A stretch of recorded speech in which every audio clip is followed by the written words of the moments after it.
A strange rhythm echoes through the mist of a medieval town before dawn. That insistent pounding from a riverside workshop holds a secret, one that transformed filthy, greasy sheep fleece into the luxurious cloth that funded kingdoms and draped nobility. We are about to unravel the mystery of the medieval fuller, the unsung hero of the textile trade. By the end of this story, you will understand the surprisingly complex and frankly smelly alchemy that clothed the Middle Ages. How did a substance as humble as stale urine become a vital ingredient for creating fine fabric? What was the true purpose of all that relentless pounding? The answers lie in a craft that was part chemistry, part mechanics, and entirely essential. What forgotten trade from our own time do you think future historians will find just as fascinating? That raw fleece, still warm from the shepherd's hands, was a world away from the soft cloth we imagine. Freshly shorn wool was a sticky, matted mess, caked with dried sweat, dirt, and bits of field debris like thistles and straw, which medieval workers called tags and locks. But its most challenging feature was a natural, waxy grease known as lanolin. This grease was the fuller's first and greatest obstacle. It made the fibers clump together, repelling water and preventing the wool from being spun into a strong, even thread. Yet, in a world that wasted nothing, this same problematic grease was also a prize. Carefully collected and purified, lanolin became the base for soothing salves, weatherproofing for leather, and even a base for early cosmetics. So the very substance that made the wool so difficult to clean was in itself a valuable commodity. Picture the bustling marketplace of a medieval town, the air thick with the low bleating of sheep and the earthy scent of thousands of fleeces piled high. This was the starting line of an industrial process that would span continents. The quality and price of each fleece were carefully judged. For the entire textile economy, from the humble weaver to the king's tax collector, depended on the transformation of this filthy, greasy raw material. How could such a substance ever become the foundation for a nobleman's fine tunic or a merchant's coveted broadcloth?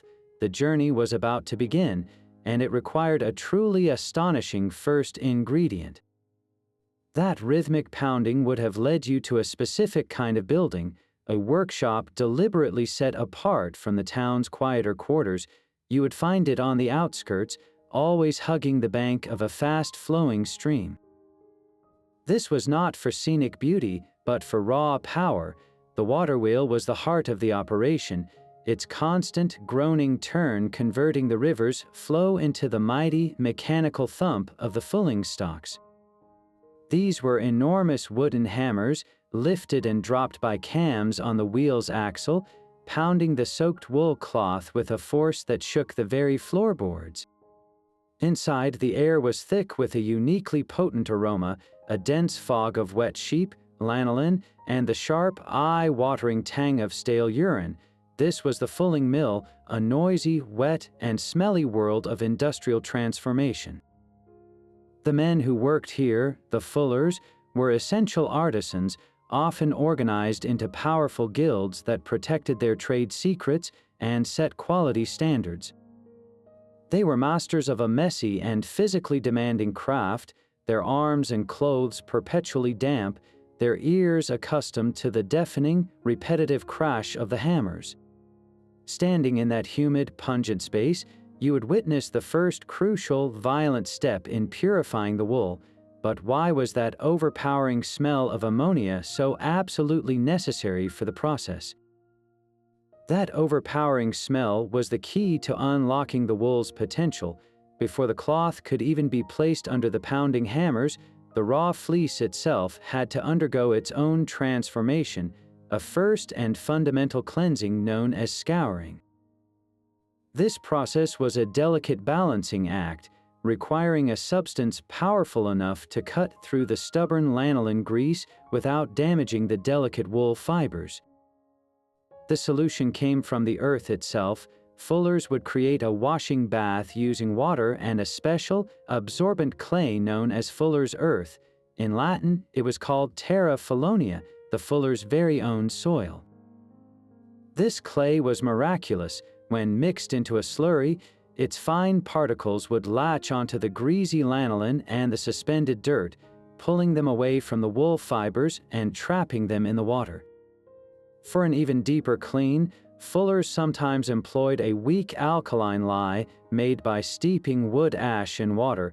This solution was gently caustic, saponifying the greasy lanolin, effectively turning it into a crude soap that could then be rinsed away. Imagine the vats of warm, murky water. The fleece is being turned and agitated by hand or with long paddles. You would see the clear water slowly clouding with the liberated grime and grease, a visual testament to the purification happening within. This was the initial, crucial separation of filth from fiber, the moment the wool shed its raw, pastoral past and began its journey toward becoming cloth. But what happened to all that valuable grease now floating in the dirty water, and how did they ensure every last speck of dirt was truly gone before the next, more violent stage began? That initial wash with clay and lye was only the beginning. The true chemical secret, the one that gave the fulling mill its unforgettable atmosphere, was still to come. For the final and most thorough degreasing, fullers relied on a substance so common it was almost free, yet so potent it was priceless. They used stale human urine, often called wash or lant in medieval records. Why would anyone deliberately pour urine on precious cloth? The answer lies in a simple chemical reaction. As urine sits and ages, the urea within it breaks down into ammonia. This ammonia is a powerful alkaline, a natural solvent that aggressively attacks and dissolves the stubborn lanolin grease still clinging to the wool fibers. It works far more effectively than plain water ever could, ensuring the wool would be perfectly clean and ready to be matted into a dense, sturdy fabric. The logistics of supplying a busy fulling mill were an industry in themselves. In larger towns, collection points at public latrines provided a steady stream. More commonly, the call went out to local households, who would save the contents of their chamber pots. This was not waste to be discarded, but a valuable raw material to be sold or traded. The fullers preferred their supply to be aged or stale, sometimes for weeks or even months. This aging process concentrated the ammonia, making the liquid far more potent, transforming it from a mild waste product into a powerful industrial chemical. Can you picture the carts rolling into the mill yard, laden not with timber or stone, but with barrels of this carefully curated, ripening liquid? It was a key chemical secret that turned a simple wash into a transformative bath, a crucial step in the alchemy of cloth. The collected urine was more than just a cleaning agent. It was a chemical key that unlocked the wool's hidden potential, but that potential could only be realized through sheer, relentless force.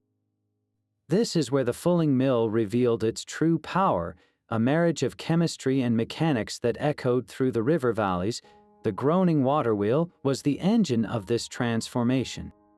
As the river's current turned the massive wheel, a series of wooden cams on its axle would lift two enormous, heavy hammers known as fulling stocks. The hammers would then drop with a tremendous, rhythmic crash into a long, stone trough filled with the prepared woolen cloth and the ammoniacal solution.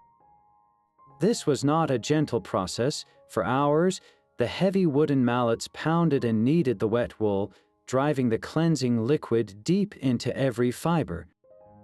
The sound was a constant, deafening thunder, a percussive heartbeat that defined the fuller's world and signaled industry for miles around. Yet this violent action served a dual purpose far beyond mere cleaning.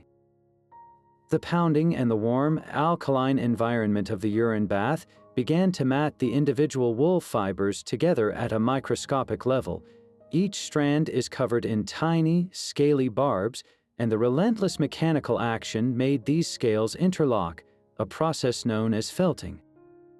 This is what began to shrink the loose, open weave of the cloth, condensing it into a denser, thicker, and far more durable fabric. The fuller was not just washing cloth, he was fundamentally restructuring it, transforming a flimsy web of threads into a solid, weather-resistant material. Can you hear that relentless beat in your mind?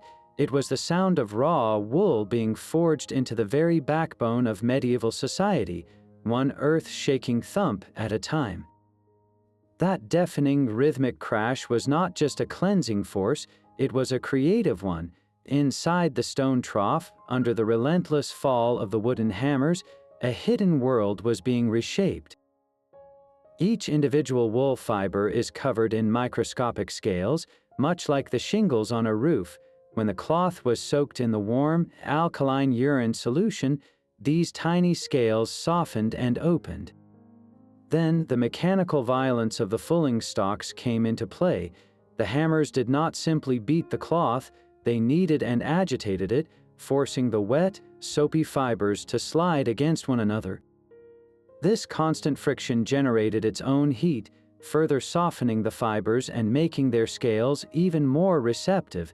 As they rubbed together, the open scales on one fiber caught and locked onto the scales of its neighbors. This interlocking is the very heart of felting. It is a one-way street. Once those microscopic barbs have latched onto each other, they cannot be pulled apart without destroying the cloth itself. So with every thunderous thump, the loose, open weave of the initial textile was physically condensing. The spaces between the threads were closing, the fibers were matting into a solid, unified mass. This was the fuller's true magic. He was not just cleaning the wool, he was using chemistry and brute force to persuade the cloth to rebuild itself from the inside out. The resulting fabric was incredibly dense, strong, and resistant to wind and rain. That humble, greasy fleece was being forged into a material that could withstand the elements for years. How many thousands of tiny, invisible connections were being made with every single blow of the hammer? Long before the thunder of water wheels echoed through river valleys, the rhythm of fulling was a far more human sound. For centuries, the transformation of wool relied not on machinery but on the strength and endurance of the fuller's own legs. This was the era of fulling by foot, an ancient and grueling method where the workshop was a simple trough and the power source was human muscle. Picture a craftsman standing barefoot in a sunken stone vat, known as a fulling stock, filled with the same warm, ammoniacal solution used in the mills. For hours on end, he would trample the heavy, waterlogged cloth, using his feet and legs to agitate and knead the fibers. The motion was a constant, rhythmic dance of lifting and pressing, a slow, deliberate stomp that mimicked the action of the mechanical hammers that would one day replace him. It was a skill, a practiced technique to ensure every part of the cloth received equal pressure, encouraging the fibers to felt together evenly without tearing the delicate fabric. Can you feel the constant chill of the liquid, the weight of the sodden wool, the strain in the calves and thighs after a full day's labor? This was the physical reality of cloth making for generations. The work was exhausting and left the fullers perpetually damp, their skin raw from prolonged exposure to the alkaline solution. It was a trade that demanded immense physical fortitude, a testament to the human cost of creating the era's most essential fabric. So why did this ancient practice eventually give way to the mill? The answer is a story of sheer efficiency. A single water-powered fulling mill, with its massive, never-tiring hammers, could process in one day what might take a team of foot fullers a week to complete. The mechanical hammer delivered a consistent, powerful blow that compressed the cloth more thoroughly and in a fraction of the time.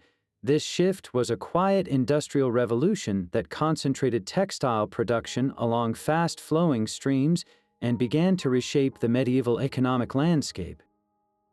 Yet the old ways did not vanish overnight. In remote villages and for small-scale, specialized work, the tradition of fulling by foot persisted for centuries, a living echo of the human effort that first turned simple wool into a cornerstone of civilization. Even the most effective cleaning leaves its own kind of mess behind. When the cloth was finally lifted from the pounding trough, it was heavy and saturated, not with the original field grime, but with a thick, murky soup of dissolved lanolin, trapped dirt, and the potent, lingering remains of the aged urine. The chemical battle was won, but the battlefield was a soggy, foul-smelling ruin. To leave this residue within the fibers would be to undo all the hard-won progress, locking the filth and smell directly into the finished fabric. The next step was a thorough and absolute purge. The cloth was carried to the clear, fast-flowing water of the stream that powered the hammers. Workers would dunk and vigorously agitate the heavy lengths of wool, sloshing them through the current, sometimes even securing them in the stream itself to let the flowing water do the work for hours. You can almost see the clouds of brown and yellow swirling away from the cloth, the clear water carrying off the last physical evidence of the transformation. This was not a gentle rinse, it was a final, decisive flushing, ensuring every trace of the cleansing process itself was washed clean. Once the water ran clear, the cloth was hauled out, now clean but impossibly heavy, its fibers drinking deep. It had to be wrung out. For smaller pieces, this was a task of brute strength, with two workers twisting the fabric in opposite directions, their muscles straining to squeeze out torrents of water. In larger operations, they used a simple but effective tool called a wringing post. This was a sturdy vertical post with a horizontal crossbar that could be rotated. The cloth was wrapped around the post, and the bar was turned, twisting the fabric with a mechanical advantage that no human pair could match, wringing it out like a giant towel. The goal was to remove every possible drop of moisture, leaving the wool damp but not waterlogged. This careful preparation was essential because the next stage would determine the cloth's final texture, its worth, and its very identity. What came after the wringing post was an art form all its own, a delicate process of stretching and finishing that would finally reveal the luxury hidden within the matted fibers. Wrung out and heavy, the cloth now faced its most dramatic and public transformation. Just beyond the noisy, humid mill, vast open fields were dotted with strange wooden skeletons. These were the tenter frames, enormous rectangular structures that would determine the final shape and value of every length of broadcloth. The damp, condensed fabric was carried out into the sunlight, ready to be stretched to its absolute limits. Workers carefully attached the soggy wool to the frames using sharp metal hooks, called tenterhooks, which gripped the fabric's woven edges or selvages. With methodical precision, they would pull the cloth taut, inch by inch, until it was suspended like a giant canvas, perfectly flat and exposed to the open air. This was the art of tentering, a slow, deliberate battle against the cloth's natural desire to shrink and curl.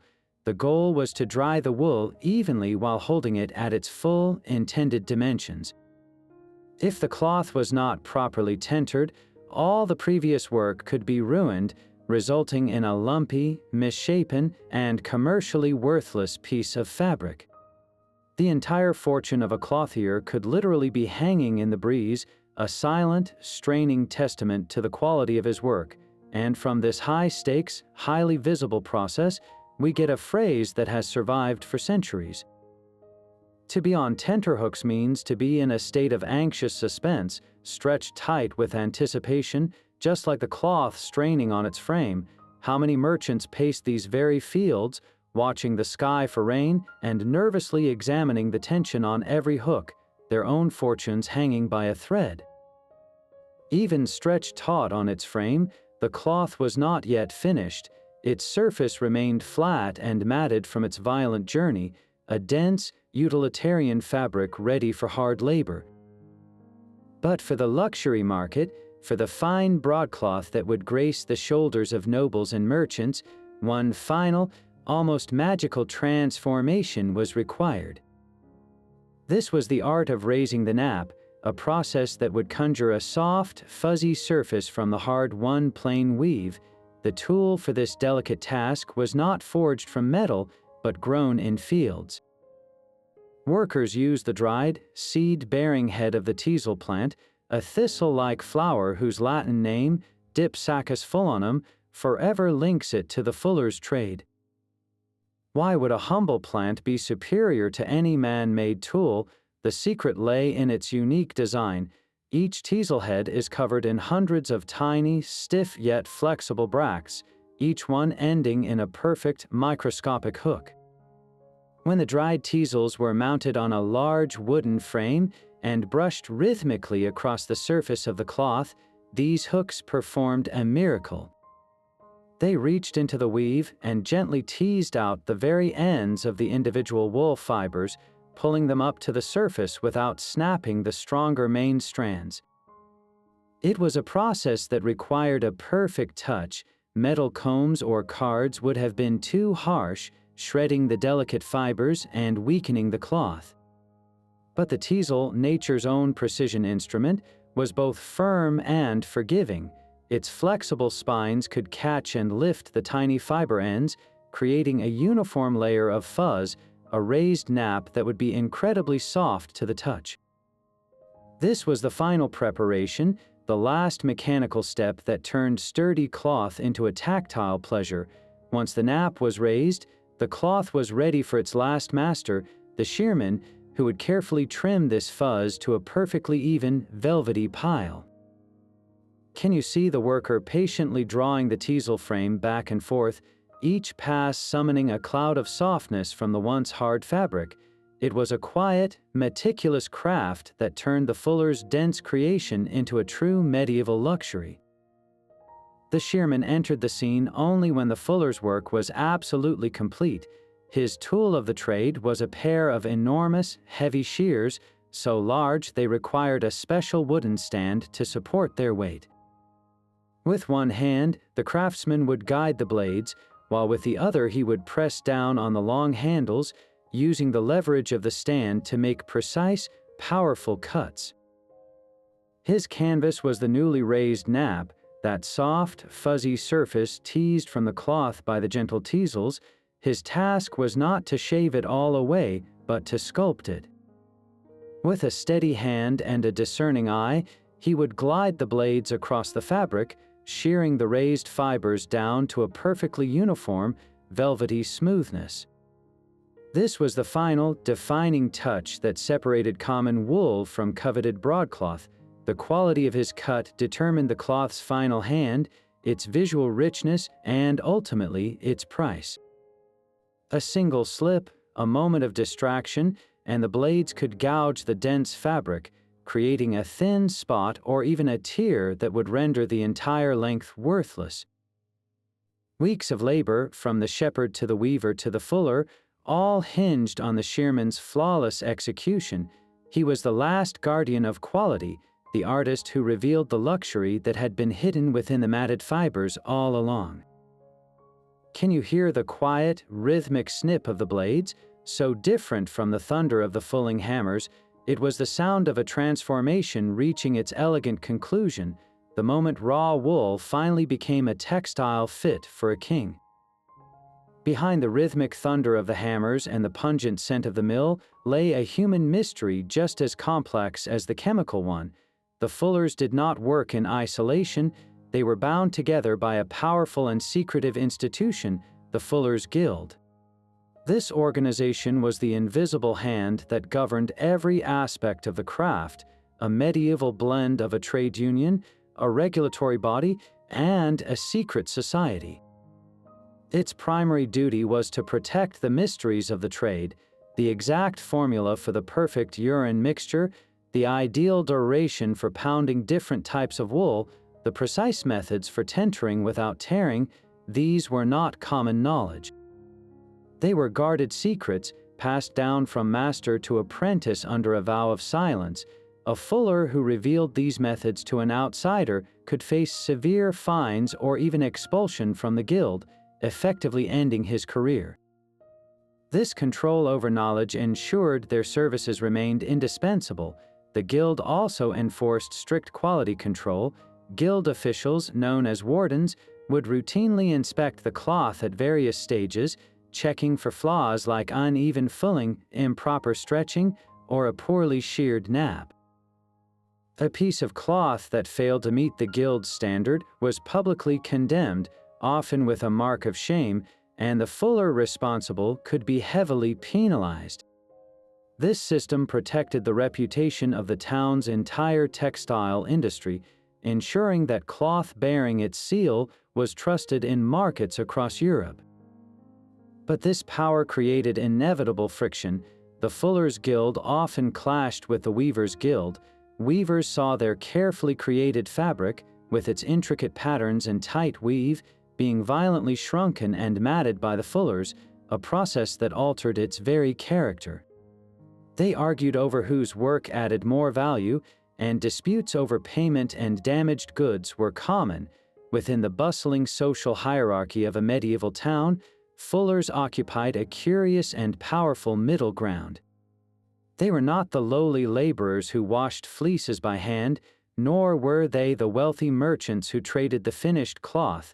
They were essential artisans, their noisy, malodorous workshops a necessary evil that the town could not function without. Their guild gave them a collective voice, political influence, and a respected, if not always pleasantly fragrant, place in the community.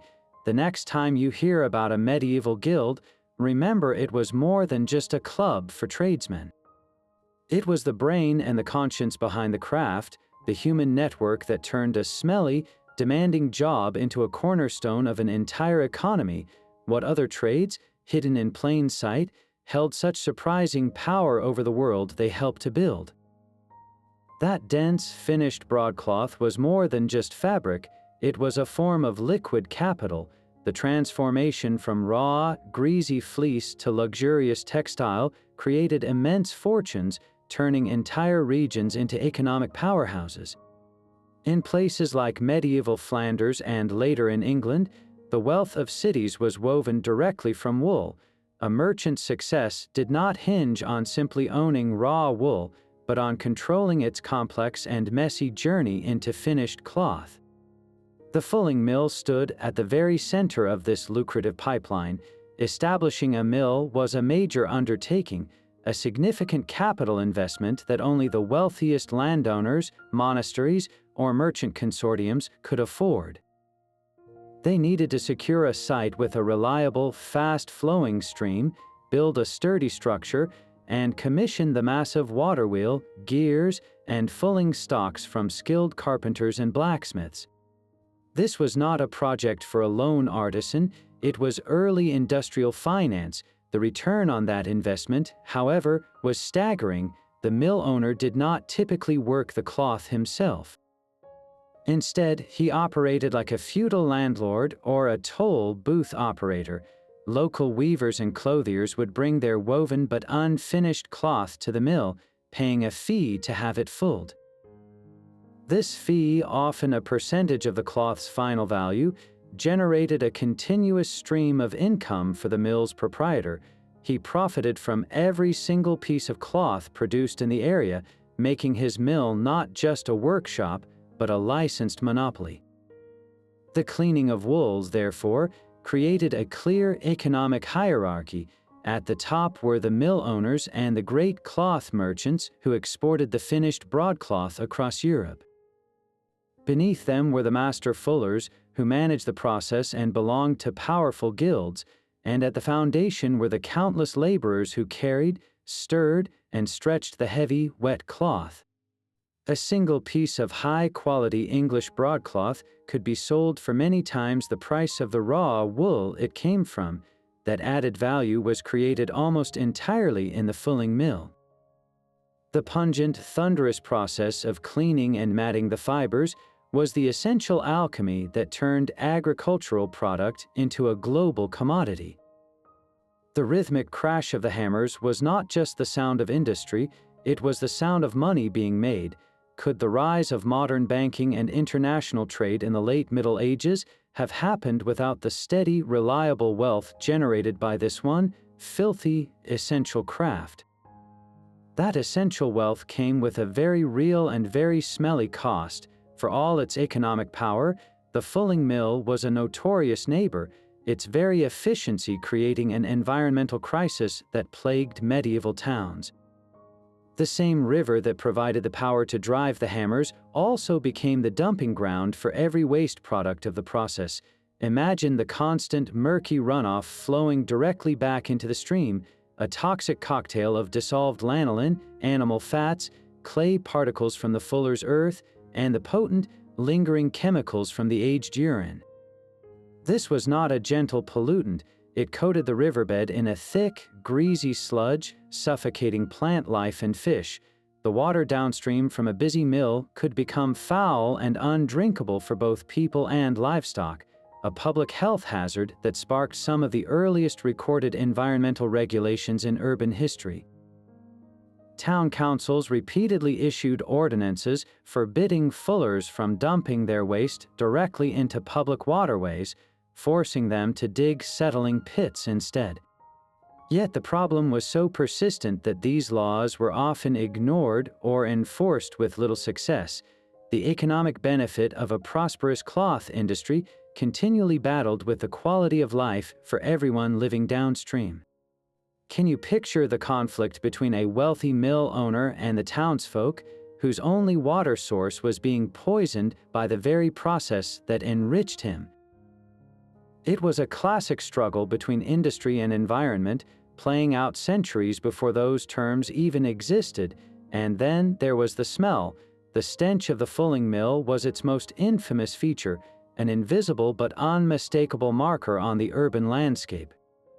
The pungent, eye-watering aroma of ammonia from the urine vats mingled with the heavy, greasy scent of wet sheep and lanolin, creating a foul cloud that could hang over an entire neighborhood. Wind direction dictated daily life for those living nearby.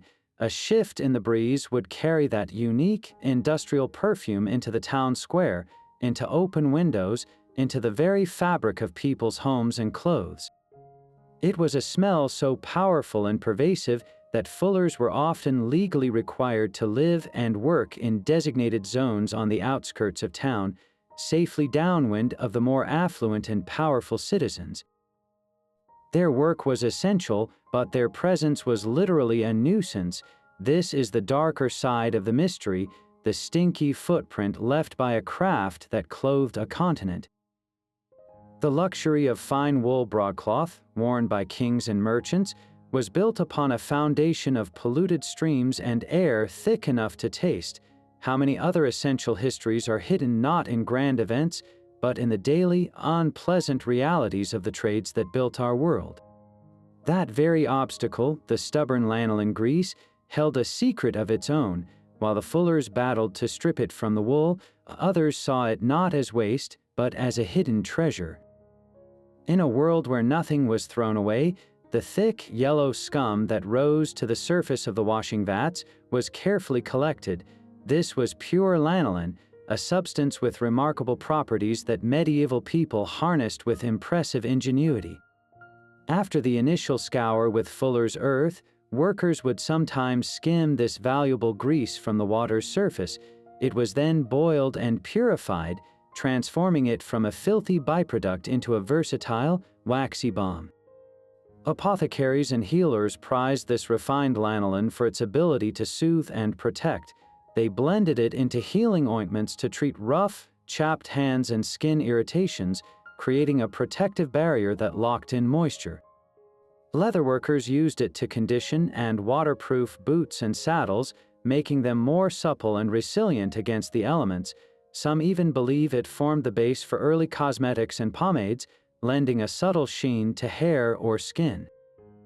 This reveals a brilliant circular economy within the medieval workshop. The fuller's primary goal was to clean the wool, but in doing so, he produced the very ingredient that could soothe the raw, chapped hands of the laborers who worked with him. The process created its own remedy, so the next time you apply a rich hand cream to dry skin, remember that its ancestor was once a troublesome grease, skimmed by careful hands from a murky vat in a noisy, smelly mill. What other forgotten treasures might we be washing down the drain today, simply because we have not yet learned to see their value? The sky was still a deep, star-flecked black when Thomas the Fuller was shaken awake by the familiar, rhythmic thunder. It was not an alarm from a clock, but the sound of the mill's great wheel groaning into motion, a vibration he felt in his bones before he heard it with his ears. His day began long before the sun touched the town, in the cold, damp dark of the riverside. Pulling on clothes that never truly lost their damp weight or their sharp, ammoniacal scent, he joined the shadowy procession of other men, their breath pluming in the chill air as they trudged toward the source of the noise. Inside the mill, the world transformed. The deafening crash of the fulling stocks was immediate and all-consuming, a physical force that made conversation impossible, reducing communication to hand signals and shouts heard only inches from the ear. The air was a thick, warm fog, heavy with the smell of wet sheep, the eye-watering tang of the urine vats, and the earthy scent of the clay.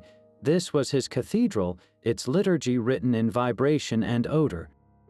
His first task was to heave the heavy, sodden lengths of cloth from yesterday's batch into the rinsing stream, his muscles straining against the waterlogged weight.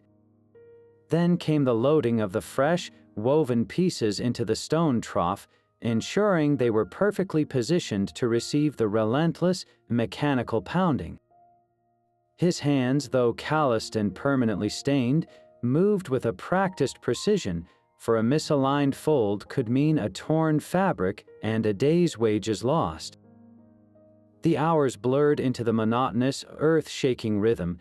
His body was in constant motion, hauling, turning, ringing, a dance of endurance set to a soundtrack of industrial thunder. There was no escaping the damp, the smell that seeped into his skin and hair, or the fine mist of the foul liquid that coated every surface, including his face. Yet within this sensory assault, there was a deep, unspoken pride. In the late afternoon, as the light began to soften, he and the others would carry the final batch of the day out to the tenterfields.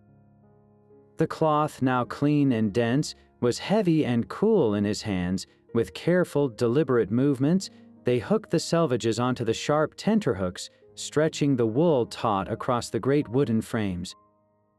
Stepping back, he would watch as the breeze began to play across the surface of the cloth, the long, clean lengths rippling like banners in the fading sun. This was the satisfaction that made the pre-dawn rises and the physical toll worthwhile. He could look at those fields, dotted with the finished product of his labor, and see not just fabric, but the very substance of the town's wealth, the material that would travel to distant markets. He was covered in grime and stank of his trade, but he had turned a loose, flimsy weave into something strong, durable, and valuable. In that moment, he was not just a laborer in a noisy, smelly mill. He was an essential artisan, a key player in the silent, ongoing miracle that clothed the world. The thunder of the mills fell silent centuries ago, but the secrets of the Fullers did not vanish without a trace. Modern archaeology acts as a time machine, piecing together the physical evidence of this vanished world from the soil itself.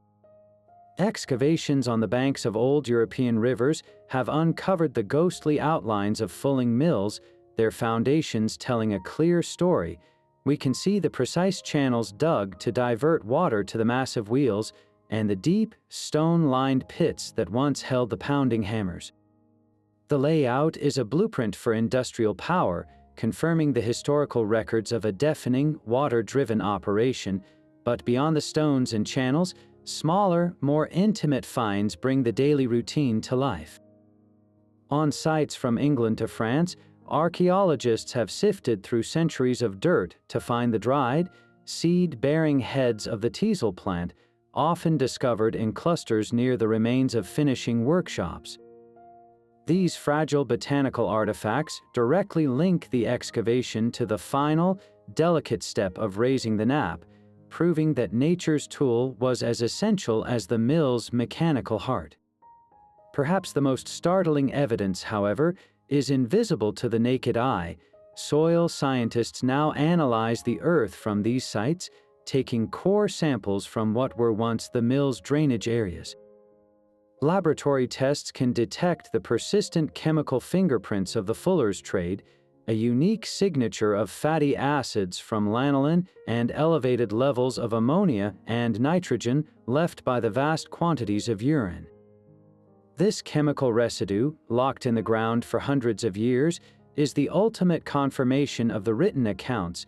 It is the scientific proof of that overpowering smell, the tangible ghost of a process that seemed to leave only a foul memory behind. These silent stones, these brittle plants, and these contaminated soils are the real clues. They transform the fullers from names in a ledger into tangible figures, their messy, vital, and noisy world resurrected one shovelful of earth at a time.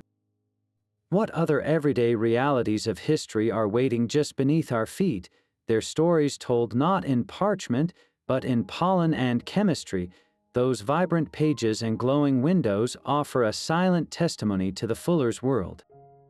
In the margins of prayer books like the famous Luttrell Psalter, amidst scenes of farming and village life, we sometimes find the clothworkers captured in ink and color. These are not grand, formal portraits, but snapshots of daily industry, drawn by scribes who saw these trades as a fundamental part of God's created order. One common illustration shows a fuller standing in his trough, his tunic hitched up, his body braced as he tramples the cloth with his bare feet. His face is often a picture of pure exertion, a testament to the physical grind of the pre-mechanical age. In other images, we see the tools of his trade laid out with symbolic importance, the giant shears and the teasel frames rendered with such care that we can almost feel their weight and texture. These depictions tell us that the fuller's labor, however messy, was considered worthy of remembrance, a vital thread in the fabric of medieval society. Stained glass windows in cathedrals, like those in Chartres or Bourges, sometimes tell a similar story. Here, the clothworkers are immortalized in light, their figures paid for by the wealthy guilds themselves. They appear not as lowly laborers, but as dignified artisans, often shown presenting their finished cloth as an offering or standing proudly beside their tools. This was a powerful statement of social aspiration. By placing their image in the house of God, the fullers and weavers were asserting their place in the divine and social hierarchy. They were saying, our work is essential, our craft is honorable, and our souls are worthy of salvation. The very presence of these images in such sacred spaces speaks volumes about the economic and cultural clout of the textile trade. But look closer at these medieval artworks, and you will notice a curious detail. The fullers are almost never depicted inside the noisy, smelly, water-powered mills that dominated the later Middle Ages. The artists consistently chose to show the older, more physically demanding method of foot fulling. Was this a romantic nostalgia for a simpler time, or was it a deliberate effort to sanitize the image of the trade, to disconnect the honored artisan from the industrial reality of his polluted, thunderous workshop? The art presents the fuller as a sturdy, independent craftsman, while the historical record reveals he was often an employee in a noisy, malodorous factory. This gap between image and reality is itself a fascinating clue. It shows us how a society preferred to see its essential industries clean and human-scaled, even when the truth was far more complex and pungent. This thunderous, smelly craft was far from a single, uniform process stamped across the continent. From the damp river valleys of England to the bustling cloth halls of Flanders and the sun-drenched hills of Italy, the art of fulling adapted to local resources, climates, and commercial ambitions. creating a fascinating tapestry of regional variation. In England, where powerful streams crisscross the countryside, the water-powered fulling mill took root early and spread with remarkable speed. By the 13th century, the rhythmic crash of the stocks was a common sound, allowing English clothiers to produce vast quantities of a dense, sturdy woolen cloth known as broadcloth. This heavy fabric became a major export, its quality enforced by strict guild regulations and royal oversight. The English process was an industrial one, built on scale and mechanical power. Just across the English Channel, the wealthy cities of Flanders faced a different geographical reality. Their land was flat, lacking the fast-flowing streams needed to drive large water wheels. So while they became legendary for the quality of their fine cloth, the Flemish often relied longer on the older method of foot fulling, organizing large workshops where teams of men trampled the cloth in unison. Their fame came not from mechanization, but from an unparalleled mastery of dyeing and finishing, turning the densely fulled cloth into brilliantly colored works of art that commanded premium prices across Europe. Further south, the Italian peninsula presented another distinct approach. In the hill towns of Tuscany, such as Florence and Prato, a unique system emerged. They utilized the region's smaller, swifter streams to power fulling mills, but often for a different purpose. Italian clothiers were renowned for their light, refined woolens, and their fulling process was frequently shorter and less violent, designed to create a supple, drapable fabric rather than a heavy, stiff one.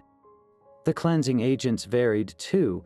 While the ammonia of aged urine was a near-universal secret, some Italian centers, with their access to the Mediterranean trade, are believed to have experimented with other cleansing materials, like certain types of white clay or even soap made from olive oil, creating a slightly different chemical profile for their luxurious textiles.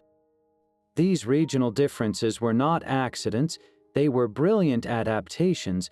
A clothier in England leveraged his abundant water power for mass production. A master in Flanders invested in superior dyes and skilled hand finishing.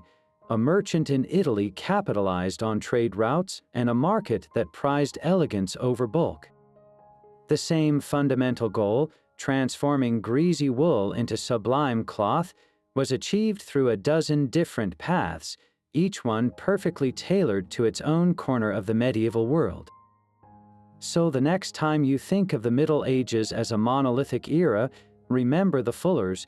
Their methods were as diverse and localized as the languages they spoke, a clear sign that even 1,000 years ago, technology and trade were anything but uniform.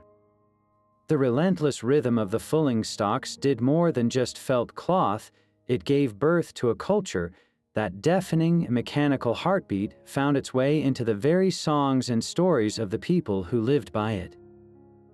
While no complete Fuller's Songbook survives, we can piece together echoes of their world from fragments of folklore and the language they left behind. The work was so physically demanding and so deeply associated with a specific motion that in many parts of England, fullers were known by an older, more descriptive name, walkers. This term came directly from the act of trampling cloth in the troughs, a constant walking in place that defined the trade for centuries before the mills. It was a name born from the body's own labor, a label that stuck long after water-powered hammers had taken over the heavy lifting. With such a monotonous, rhythmic task, it is almost certain that these walkers developed work chants or songs to coordinate their movements and pass the grueling hours. We know this was common in other physically coordinated trades, like sailors raising sails or peasants treading grapes. A simple, strong cadence would have helped a team of foot fullers lift and press in unison, their voices rising above the splash and slosh, turning exhausting labor into a shared, rhythmic effort. These songs are lost to us now, their melodies faded into the noise of the river, but their ghost remains in the very nature of the work itself. Beyond the workplace, the fuller's distinct and smelly profession made him a figure of both respect and ridicule in popular culture. Tavern jokes and playful rhymes likely poked fun at their perpetually damp state and the powerful aroma that followed them home. Can you hear the good-natured jeers from weavers or bakers, the rhyming couplets that mocked the man who smelled of his work as much as the cloth did? This folklore was the human response to a difficult life, a way to build camaraderie among themselves and to deflect the judgments of others. The rhythmic crash of the hammers and the pungent cloud of the mill were not just industrial facts, they were the raw materials for a rich, if mostly unrecorded, cultural life. The fullers left their mark not only on the cloth they processed, but on the language and stories of their communities, a testament to the enduring human need to create meaning and connection, even amidst the thunder and the stench. The thunder of the water wheel was a sound doomed to be drowned out by a new kind of roar. The age of the hand fuller, the master of 1,000 tiny mysteries, could not withstand the relentless advance of the Industrial Revolution. The very first cracks in their ancient craft appeared not with a bang, but with the quiet, precise invention of mechanical napping machines in the 18th century. For centuries, the delicate art of raising the soft, fuzzy nap on finished cloth had been the exclusive domain of the teasel plant, wielded by skilled hands. Now, inventors created cylinders studded with thousands of metal cards, which could be turned by steam power to tease the fibers from the cloth continuously, tirelessly, and with a uniformity no human could ever match. The gentle, rhythmic dance of the teasel frame was replaced by the relentless whir of a machine. This was just the beginning. The 19th century delivered an even more profound blow, one that attacked the very heart of the fuller's chemical secret. Scientists and industrialists developed powerful new chemical solvents, synthetic alkalis that could strip lanolin from wool far more quickly and efficiently than aged urine, and without the overpowering stench. The mysterious alchemy of the urine vat, a trade secret passed down through generations, was suddenly rendered obsolete by a predictable, mass-produced powder. The entire process was becoming cleaner, faster, and detached from the natural world. What was the fate of the fuller in this new era? He did not vanish overnight, but his role was utterly transformed. The independent artisan, a member of a powerful guild, gradually became a factory worker, a tender of machines whose inner workings he might not fully understand. The craft's deep tactile knowledge, the feel for when the cloth had been pounded enough or when the nap was perfectly raised, was no longer the primary measure of value. Efficiency was king. The mystery of the craft, built on sensory experience and guarded tradition, gave way to the cold, brilliant logic of the production line.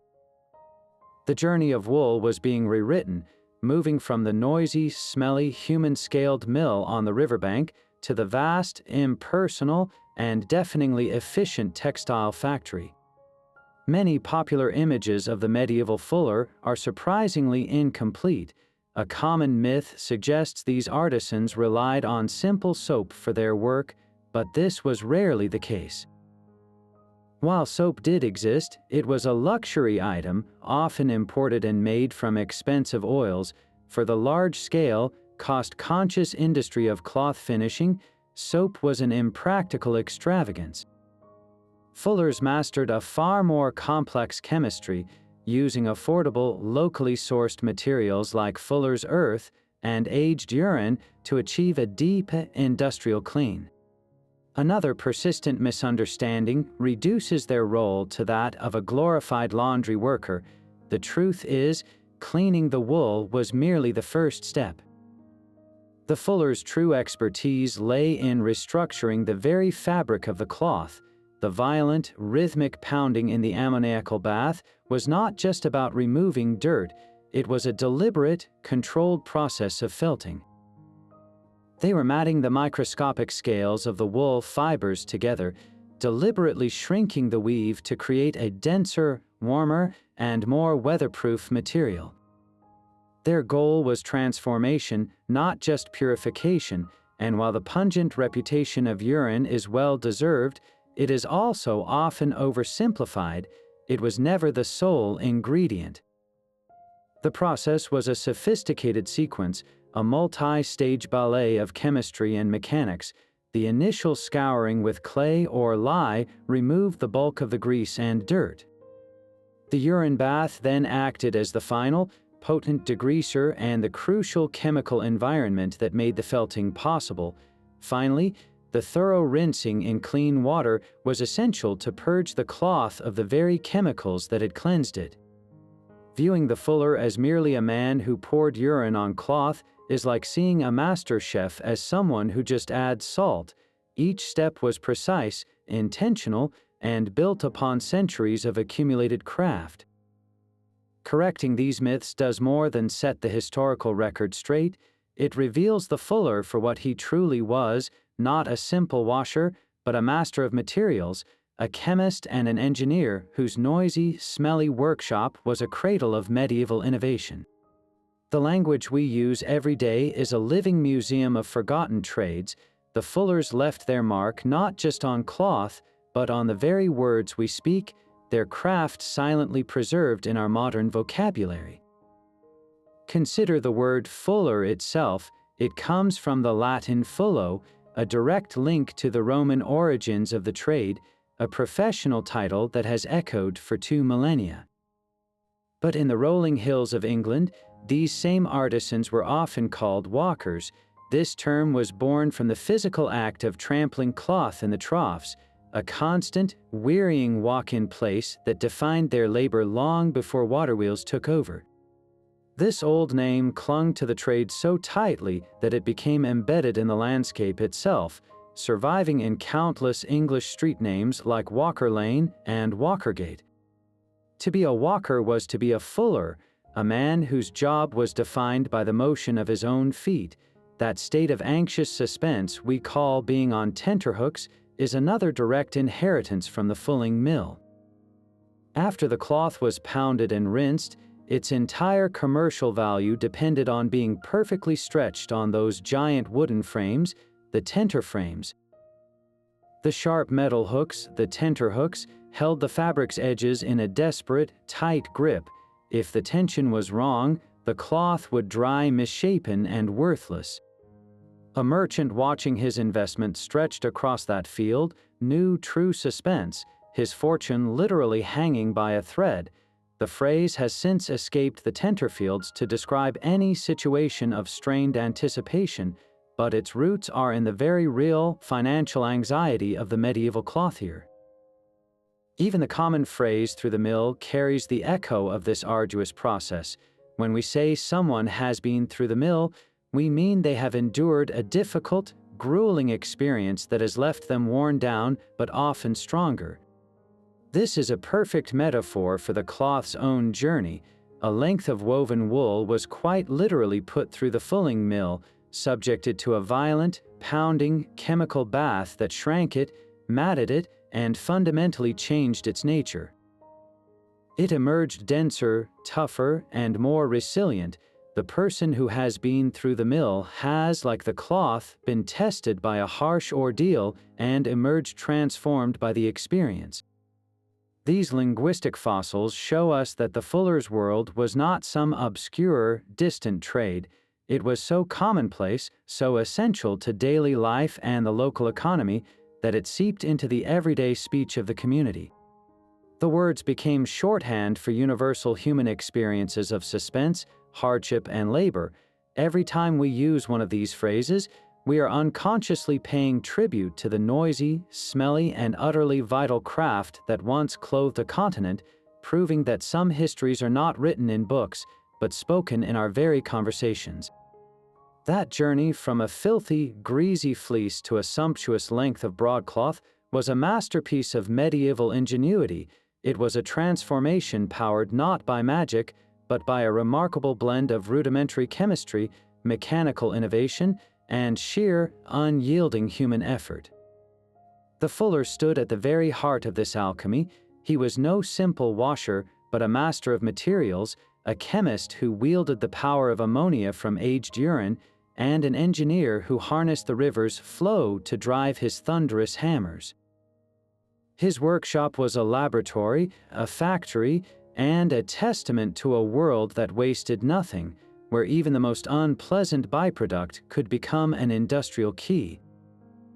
The next time you stand before a medieval tapestry in a museum or see a painting of a noble in rich, heavy robes, look closer, see beyond the vibrant colors and the elegant drape. See the dense, felted weave, the result of countless hours of pounding, stretching, and shearing. That cloth was not just woven, it was forged. It carries within its fibers the echo of the fulling mill's rhythm and the memory of the artisans whose unsung, smelly, and absolutely essential work literally clothed an entire era. What other forgotten trades, hiding in plain sight, do you think shaped our world in ways we have yet to fully appreciate? Share your thoughts on these remarkable artisans in the comments